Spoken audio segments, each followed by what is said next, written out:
নমস্কার বন্ধুরা, রন্ধনে বন্ধনে আপনাদের অনেক অনেক স্বাগত। আজকে দেখাবো দুর্দান্ত স্বাদের চিকেন পিৎজার রেসিপি। সেজন্য কিছুটা চিকেন ছোট ছোট করে কেটে নিয়েছি, বোনলেস চিকেন ছোট ছোট করে কেটে কিছুটা জলে সেদ্ধ বসিয়েছি।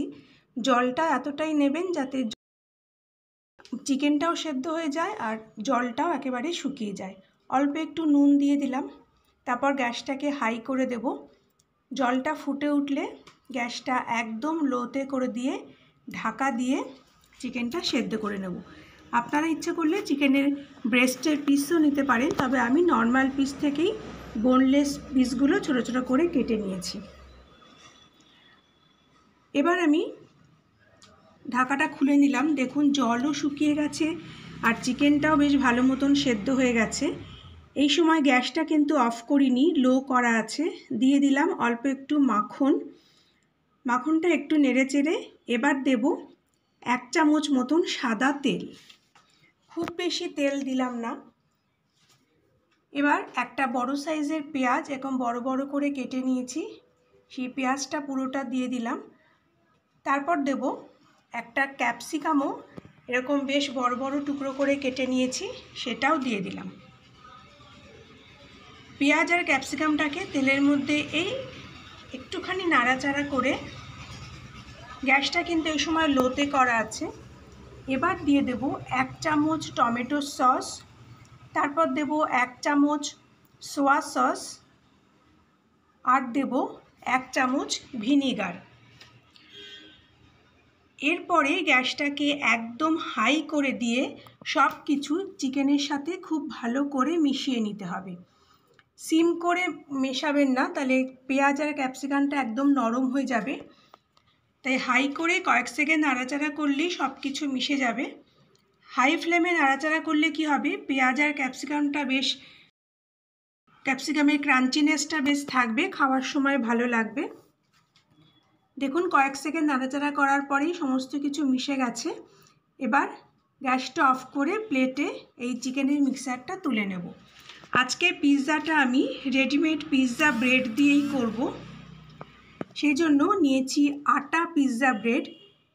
এটা অনলাইনে আমি নিয়েছি, আপনারা ইচ্ছে করলে যে কোনো বড় স্টেশনারি শপেও পেয়ে যাবেন। এই আটা পিৎজা ব্রেড দিয়ে পিৎজা করলে কি হবে, পিৎজাটা একটু হেলদিও হবে আর খেতেও খুব ভালো হয়। খেয়ে মনেই হবে না যে আটার পিৎজা ব্রেড খাচ্ছেন। আজকে আমি এই আটার পিৎজা ব্রেডটা দিয়েই পিৎজা করব। প্লেটে পিৎজা ব্রেডটা নিয়ে নিলাম, তারপরে বেশ খানিকটা টমেটো সস এই পিৎজা ব্রেডের ওপর দিয়ে দিলাম। তারপর একটা চামচের সাহায্যে সসটা খুব ভালো করে পিৎজা ব্রেডের গায়ে মাখিয়ে নেব। আপনারা ইচ্ছে করলে টমেটো সসের বদলে পিৎজা সসও দিতে পারেন, আর ইচ্ছে করলে টমেটো সসটা আরেকটু বেশি পরিমাণেও আপনারা দিতে পারেন। খুব ভালো করে টমেটো সসটা পিৎজা ব্রেডের গায়ে মাখিয়ে নিয়ে এবার যে চিকেনের মিক্সারটা তৈরি করেছিলাম সেটা এবার চামচে করে পিৎজা ব্রেডের ওপর দিয়ে দিলাম। বাড়িতে তৈরি করলে এটাই সুবিধে যে যত খুশি চিকেন দেওয়া যায়, যত খুশি চিজ দেওয়া যায়, ভরে ভরে চিকেন আপনারা দিতে পারেন। তবে আমি যেটুকু চিকেনের মিক্সার তৈরি করেছি তাতে আমার 2টো পিৎজা তৈরি হয়েছে। চিকেনটা দেওয়া হয়ে গেলে ওপর থেকে বেশ খানিকটা মজেরেলা চিজ দিয়ে দেব। মজেরেলা চিজটাও আপনারা আপনাদের খুশি মতন দিতে পারেন, যত বেশি দেবেন টেস্ট ততই ভালো হবে। মজেরেলা চিজটা দিয়ে দিলাম।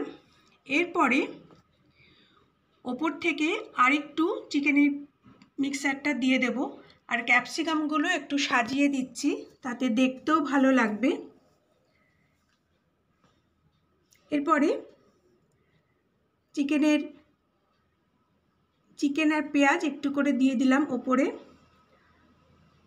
এগুলো আপনারা আপনাদের সুবিধে মতন দেবেন, ইচ্ছে মতন যত খুশি দিতে পারেন। তারপর ওপর থেকে আবার কিছুটা মজরেলা চিজ দিয়ে দিলাম। এরপরে দিয়ে দেব কিছুটা অরিগেনো। অরিগেনোটা দেওয়ার পর দিয়ে দেব অল্প করে একটু গোলমরিচ। এই সময় আপনারা পিৎজা সিজনিং বা চিলি ফ্লেক্সও দিতে পারেন, আমি অবশ্য ওগুলো দিলাম না।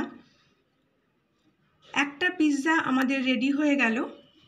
এভাবেই আরেকটা পিৎজা ব্রেডও রেডি করে নেব। এবার পিৎজাগুলো তৈরি করব। প্যানটা ভালো করে গরম হয়ে গেলে এর মধ্যে অল্প একটু মাখন দিয়ে দিলাম। মাখনটাকে প্যানের গায়ে খুব ভালো করে মাখিয়ে নিলাম। গ্যাসটা কিন্তু লোতেই করা আছে।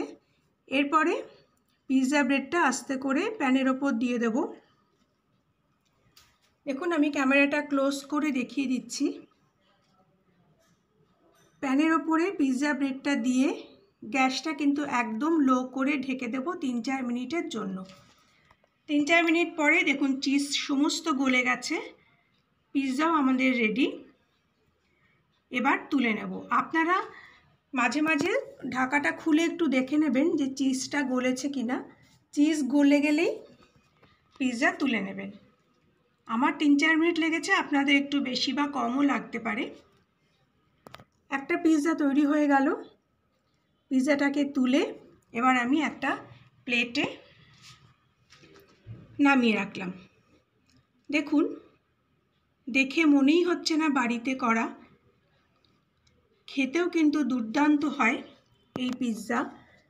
সমস্ত কিছু রেডি থাকলে খুব তাড়াতাড়ি হয়ে যায়, 15 থেকে 20 মিনিটের মধ্যেই এই পিৎজা তৈরি হয়ে যায়। আমার রেসিপিগুলো আপনাদের ভালো লাগলে চ্যানেলটাকে প্লিজ সাবস্ক্রাইব করে দেবেন, পাশে থাকা বেল আইকনটাও প্রেস করে দেবেন, আর আমার ফেসবুক ইনস্টাগ্রাম পেজটাও ফলো করে দেবেন। ডেসক্রিপশান বক্সে লিংক দেওয়া আছে।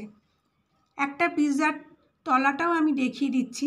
দেখুন কতটা ভালো তৈরি হয়েছে, একটুও পুড়ে যায়নি। এই উৎসবের মরশুমে বাড়িতে বাচ্চাদের এভাবে পিৎজা বানিয়ে দিতে পারেন। পিৎজাও খাওয়া হবে, আবার খাবারটা হেলদিও হবে, আর খেতে তো দুর্দান্ত হবে। আশা করি আমার আজকের রেসিপিটি আপনাদের ভালো লেগেছে। পরের দিন আবার একটা নতুন রেসিপি নিয়ে চলে আসব। ততক্ষণ আপনারা ভালো থাকবেন, সুস্থ থাকবেন। নমস্কার।